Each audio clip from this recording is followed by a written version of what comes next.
اور اسی لیے ہم تسلیم کرتے ہیں۔ رسالت بارگاہ رسالت سے ایک مثال سنتے چلیے، حضرت ابو بکرہ رضی اللہ تعالیٰ عنہ راوی ہیں، امام بخاری نے بخاری نے 5 جگہ پر اس حدیث کو نقل کیا ہے، 5 مقامات پر۔ اور وہ کون کون سے باب ہیں؟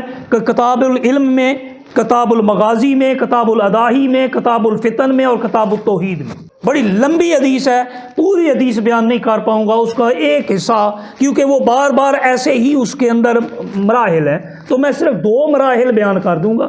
اسی طرح آگے مختلف سوالات ہیں، اللہ کے نبی نے مختلف سوالات کیے اپنے ماننے والوں۔ تو کون سے کیا سوال تھے؟ حضرت ابو بکرہ رضی اللہ تعالیٰ عنہ آپ راوی آپ فرماتے ہیں خطبنا النبی صلی اللہ علیہ وسلم یوم النحر، حجۃ الوداع کا موقع ہے، یوم النحر ہے، قربانی کا دن ہے۔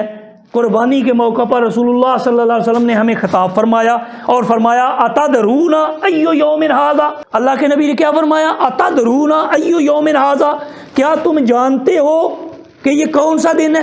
کیا تم جانتے ہو یہ کون سا دن ہے؟ قلنا، جواب کیا دیا صحابہ کرام نے؟ انہیں بھی پتا تھا یوم النحر ہے، ابھی قربانی کی ہے، سامنے موجود ہے، لیکن انہوں نے کیا کیا؟ کہا، عرض کی اللہ و رسول عالم، علم کی نسبت، مقام کی نسبت، کسی اچھے عمل کی نسبت اپنی طرف نہیں، کبھی بھی نہیں کرنی۔ کیا کیا انہوں نے جواب میں عرض کیا اللہ و رسول عالم، اللہ اور اس کے رسول بہتر جانتے ہیں۔ عرض کرتے ہیں فسکتا، رسول اللہ صلی اللہ علیہ وسلم خاموش ہو گئے، کچھ دیر گزری۔ حضرت ابو بکرہ فرماتے ہیں حتیٰ ظننا، ہم نے یہ سوچنا شروع کر دیا، ہمارے ذہن میں یہ بات آ گئی، ہم نے گمان کیا انہ سیسمیہ بغیر اسمہ، کہ وہ اس کا جو اصل یہ نام ہے نا یوم النحر، شاید اس کے علاوہ کوئی اور نام دینے والے۔ اب دیکھیں صحابہ کرام کو پتہ ہے یوم النحر ہے، اور یہ بھی کہہ رہے ہیں کہ ہم یہ سوچنا شروع ہو گئے، ہمیں یہ خیال آیا کہ شاید وہ یوم النحر کا نام بدلنے والے ہیں، کوئی اور نام دینے والے۔ لیکن رسول اللہ صلی اللہ علیہ وسلم کچھ دیر خاموش رہے اور اس کے بعد ہم نے فرمایا الیسا یوم النحر، کیا یہ یوم النحر نہیں ہے؟ کیا یہ یوم النحر نہیں ہے؟ قلنا بلا، ہم نے کہا بالکل ہے جی، بالکل ہے۔ پھر رسول اللہ صلی اللہ علیہ وسلم دوسرا سوال کیا، میں پہلے 2 سوال دہرا لوں، اس کے بعد ہم واپس اس میں جو بات سمجھنے والی ہے وہ سمجھیں گے۔ قالا ایو شہر ھذا، مہینہ کون سا ہے؟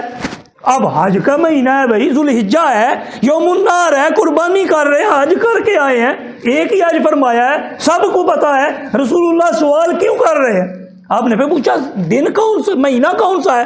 قلنا اللہ و رسول عالم، نسبت اپنی طرف نہیں، اللہ اور اس کا رسول بہتر جانتے ہیں۔ قال، آپ فرماتے ہیں حضرت ابو بکرہ کہ فسکتا، آپ پھر خاموش ہوئے، پھر آپ فرماتے ہیں حتی ظننا انہ سیسمی بغیر اسمہ، ہم یہ گمان کرنے لگ گئے، ہم یہ سوچنے لگ گئے کہ شاید کوئی نیا نام رکھا جانے والا ہے ذوالحجہ کا۔ تو اتنی دیر میں رسول اللہ صلی اللہ علیہ وسلم نے ارشاد فرمایا الیس ذوالحجہ، کیا یہ ذوالحجہ نہیں ہے؟ قلنا بلا یا رسول اللہ، ہم نے کہا ہاں یا رسول اللہ۔ اس کے بعد آپ نے مزید سوالات کیے، لمبی حدیث پاک ہے، تو میں اس لمبی حدیث پاک کو بیان کرنے، یہاں سے جو بات سمجھ آتی ہے وہ یہ ہے، رسول اللہ صلی اللہ علیہ وسلم کو بھی پتہ ہے، صحابہ کرام کو پتہ ہے، یہ بھی پتہ ہے قربانی کی ہے، یہ بھی پتہ ہے حج کا مہینہ ہے، ذوالحجہ کا مہینہ ہے، سوال کیوں فرما رہے ہیں؟ مطلب کیا رسول اللہ ہمارے لیے، ہمیں بتانے کے لیے کہ بعد میں کچھ لوگ ایسے آئیں گے جو وسیلہ رسالت، واسطہ رسالت کو نکال کر توحید کو سمجھنے کی کوشش کریں گے، اور توحید اس طرح سمجھ آنے والی چیز نہیں ہے۔ اس لیے آپ نے سوال کیے صحابہ کرام کے عمل سے، اور وہ بھی پروردہ بارگاہ رسالت تھے، انہوں نے بھی اپنے ہر عمل کی نسبت کو رسول اللہ کی طرف کر دیا۔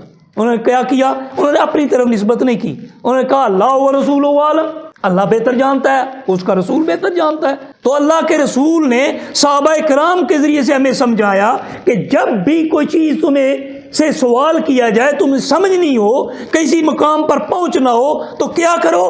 بارگاہ رسالت میں آ جاؤ، تمہیں سب سمجھ آ جائے گا۔